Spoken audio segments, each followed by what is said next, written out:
Gadis kecil tanpa sengaja menemukan telur kembar. Lalu dia segera mengambilnya dan meletakkannya ke dalam panci. Namun, adegan ini ternyata ditemukan oleh Bibi. Dia memfitnah bahwa gadis itu berani mencuri 2 telur. Bukan, Bibi, guru itu yang berbohong. Namun, Bibi justru menganggap gadis itu berbohong. Dia marah dan mengumpat. Keluarga Xiao berjanji untuk memberikan uang perawatan 50.000 setiap bulan. Namun, setelah 5 tahun, tidak ada 1 sen pun yang terlihat. Jadi, dia segera ingin menjual gadis itu. Namun, baru saja sampai di pintu, sebuah mobil mewah datang. Saat itu, paman kedua Xiao yang pincang dan buta didorong ke depan. Gadis kecil mengira itu ayahnya yang datang menjemputnya dan sangat senang. Namun, anjing itu berkata bahwa ini adalah paman kedua Xiao.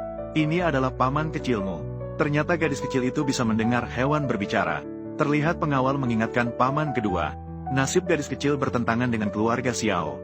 Saat itu, karena gadis kecil itulah yang menyebabkan kecelakaan mobilnya, mengakibatkan cedera. Saat ini, paman tua bersikeras untuk memberikan tugas menjemput gadis kecil kepadanya.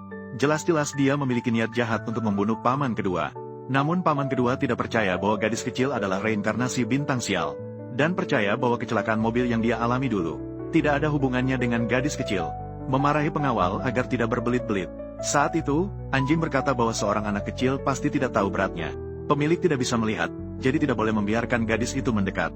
Gadis kecil baru tahu setelah mendengar bahwa paman kecil tidak bisa melihat. Jadi dia segera berlari ke samping dan mencabut sebatang rumput kecil.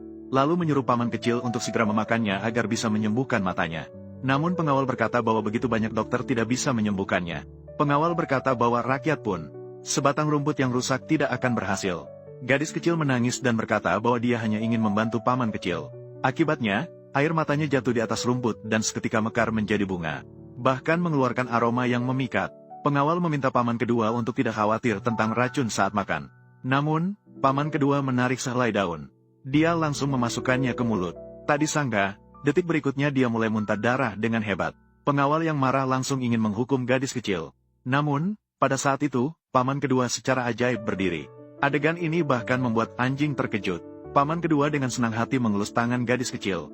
Dia memuji bahwa dia adalah bintang keberuntungannya. Dengan begitu, paman kecil bersiap untuk membawa gadis itu pulang. Namun, di tengah jalan, seekor sapi tua memberitahu gadis itu. Kakek sapi bilang ada bahaya di depan. Jadi, dia berbalik dan memberitahu paman kecil. Kakek Niu bilang ada bahaya di depan.